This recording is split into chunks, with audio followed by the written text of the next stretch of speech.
Welcome to brand new Mandela Effects. This is episode 30, but don't worry, each episode is self-contained, so you can watch them in any order. Before we get into this, I have a question for you. Which of these logos is the official Starbucks logo? Is it the one on the left with a full crown, or is it the one on the right with a star on its crown? I'm sure most of you have seen this logo 1,000 times. This should be incredibly easy to pick from, right? I'll be revealing the correct answer to this later in the video, so stay tuned. A Mandela effect is an unsettling phenomenon where a large group of people remember something differently than it is now. That may seem like a simple concept, but it can go off the rails real fast, as you'll see in this video. Many of these people remember the exact same thing with near identical details. However, those memories are now seemingly different than what's considered correct today. Put simply, the Mandela effect is this super weird phenomenon that has confused and puzzled people for years. Since today is the special 30th episode, I'm going to cover an extra large helping of Mandela effects. You won't want to miss this, so be sure to like, subscribe, hit that notification bell so you never miss a video, and let's get into it. Let's check out a new spelling Mandela effect, this time from the UK. What is the name of this candy? Is it Dib Dab, or is it Dib Dab? I'm not from the UK, but I've heard about this enough times that I figured it's time to ask. This sherbet dip with a strawberry flavored lolly is actually called Dib Dab. Did you get that right? When I was doing research for this one, I actually found a pretty interesting tweet to back up this Mandela effect from 2017. Jacksepticeye, a pretty famous YouTuber, tweeted out, "You ever go to the shop and think, yeah, I'm gonna kill myself with sugar today?" This was followed up with a picture of him dabbing while holding a dip dab. Now, this isn't the crazy part. What's crazy is that another big YouTuber named Amazing Phil jumped in and said, "What? I swear it was called Dib Dab. Mandela effect?" That tweet alone has 13,000 likes. 13,000 people saying, "Huh? Dib Dab? I thought it was Dib Dab." I found that to be pretty amazing. What do you think? Have you ever heard of cow tipping before?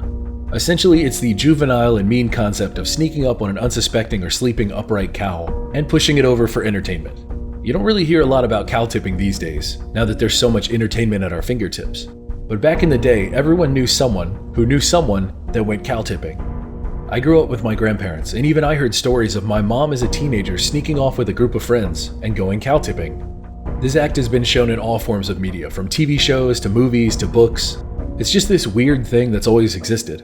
But what if I told you that cow tipping, 1, doesn't actually happen, and 2, is physically impossible? As it goes now, cow tipping isn't a real thing, and it has never been a real thing. First of all, cows are massive. It's been determined that you'd need 670 to 900 pounds of force to even attempt to push one over. Secondly, cows only sleep lightly when upright, and easily wake up. They only go to deep sleep when they're lying down. Lastly, and most shockingly, there has never been a recorded case of anyone ever cow tipping. No videos, no evidence, just old stories people used to tell. The concept of cow tipping and the fact that it's never actually existed has been blowing up online lately, so tell me, is this what you remember? Was cow tipping just an urban legend or a myth perpetrated in movies like Heathers, Tommy Boy, Barnyard, and I Love You, Beth Cooper? Or was this actually a thing at some point, and now it's not? Let me hear your thoughts in the comments below. Let's talk about music videos. I'm sure if you're old enough, you'll remember when music videos came around, or at least blew up into the mainstream. Maybe your mind went to MTV when it launched as a music video channel in 1981 with its airing of Video Killed the Radio Star by the Buggles. So many online have been discussing a historical change that has people really scratching their heads. What if I told you that music videos didn't come into existence in the 1980s? What if I told you they didn't come into existence in the 1970s? Well, what about the 1960s? Nope. It was actually in the 1950s that music videos got their start. And I don't just mean 1 or 2 outliers. This was an entire industry with hundreds of these made. Now, before I get comments saying, how is this a Mandela effect? You have to remember that historical Mandela effects are especially unique, in that we might actually remember history being one way, or playing out in a specific way, only for it to seemingly change. That is how it's a Mandela effect. Many people remember music videos starting to come out in the late 1970s, or the early 1980s. This is now incorrect, and has apparently always been incorrect. And I'm not talking about promotional music video clips for songs, those have always existed. I'm talking full-on music videos. Here's the entire song with a video of the artists and musicians playing it and doing what they do.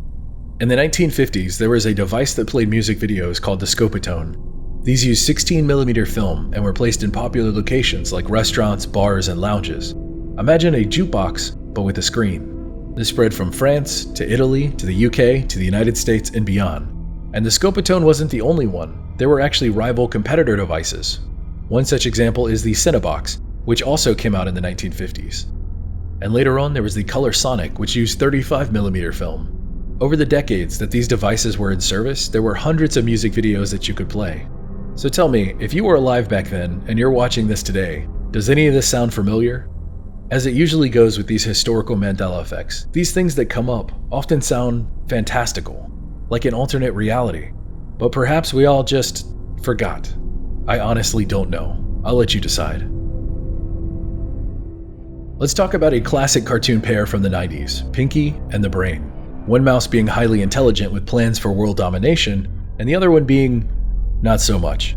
This back and forth dynamic is what made these characters so fun. These two characters were first introduced in the cartoon show Animaniacs, then getting their own show called Pinky and the Brain, and ending their 90s run with a series called Pinky, Elmira, and the Brain. These characters were around for a long time and a lot of episodes, so this quote should be really simple to finish for anyone that watched them over the years. In each episode, Brain says, "Pinky, are you blanking what I'm blanking?" What goes in the blank? Thinking or pondering? Pinky, are you thinking what I'm thinking? Or is it, Pinky, are you pondering what I'm pondering?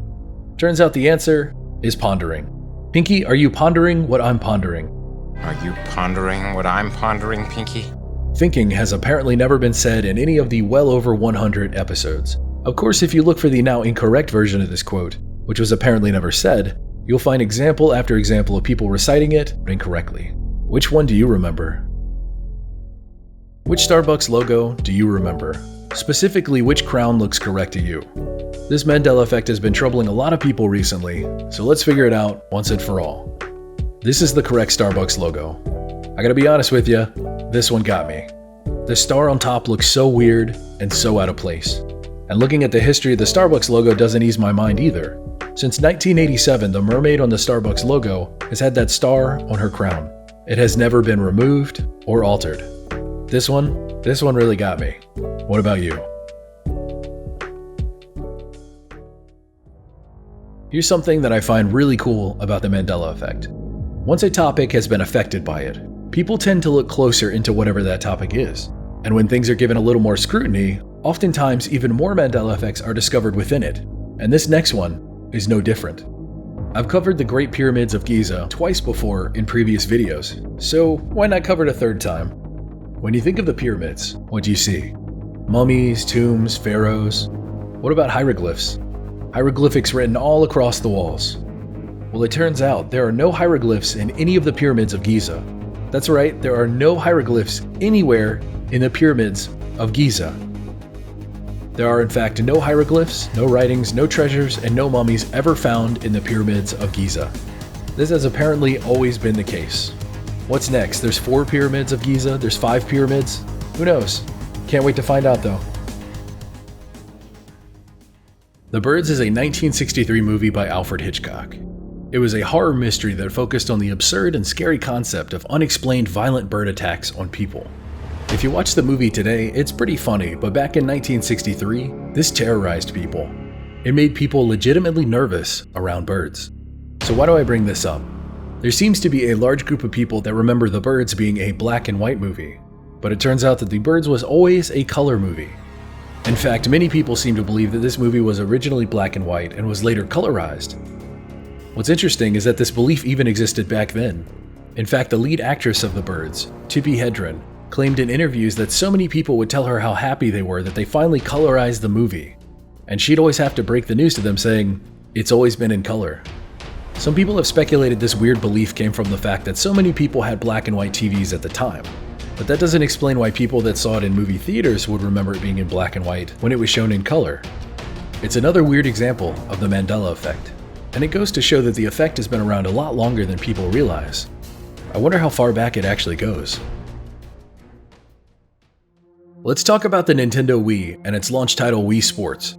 This simple packing game made a big splash back in 2006. It contained tennis, baseball, bowling, golf, and boxing. It was extremely easy to pick up and play, which made it popular with most demographics. There wasn't a lot of depth to these games, but it was great for parties and families to have a good laugh. By the end of the Wii's life cycle, it sold over 101 million units, meaning a ton of people on this earth have played Wii Sports. Now that you're up to date with Wii Sports, let's talk about its Mandela Effect. When you would win one of these games, a quick replay of what happened would play, and then a pop-up would appear saying and showing the words, "You win." Does that sound familiar to you? Because if it does, then you have been affected by the Mandela Effect. It apparently never actually says, "You win." It shows the text on screen, but no voice appears. Nintendo has always taken a very minimal approach to voice acting in their games. While the Xbox and PlayStation consoles had fully voice-acted adventures, Nintendo typically cut costs by not including voice actors of any kind, or as minimal as possible in their titles. There are a few exceptions, but for the most part, you didn't get full voice lines, especially during the Wii console generation. But in Wii Sports, a male voice actor does say lines during matches. In fact, you can watch 5.5-minute compilations of all the random lines and words that he says. But he never once says, "You win." It just doesn't exist. It apparently never existed, and yet so many people remember this line. I even checked out the sequels to Wii Sports, both Wii Sports Resort and Wii Sports Club, and guess what? It's in neither of them as well. So where did this line come from, and why do so many people associate it with Wii Sports? Let's talk about something fun related to an older Mandela Effect. Remember the Skechers Mandela Effect? Where people remember Skechers being spelled with a T, but apparently it never had a T in it, so it's Skechers or Ski-cheers? I don't know, it's a weird one. This Mandela Effect has been around forever, but apparently Skechers finally caught on to this obvious and easy target, and made an ad out of it. Turns out that this isn't the first time this has happened. In my video Brand New Mandela Effects Part 24, I talked about how the Fruit of the Loom tapped into the Mandela Effect popularity for an April Fool's prank back in 2022. What they did was they added the missing cornucopia back to its logo. Some found it to be funny, others thought it was gaslighting. Go check out that video for more details on that. All this to say, Skechers made a Mandela Effect ad relating to their brand, and like last time, you either find it funny or you think it's gaslighting. I'll let you decide. Here's the ad. Did you know there's no T in Skechers? Never has been, never will be. What you talking about, fool? Mr. T's always in Skechers. T and D's Skechers. T and D's Skechers. Ah! T and D's Skechers. T and this pair of Skechers. There's even a T and D's Skechers. Skechers, Mr. T. Mr. T, Skechers. I'm just saying people often misspell Skechers and put a T in it. Maybe you should think about changing it then. Skechers, no T, just comfort. Do you remember the T? Until next time, never stop searching.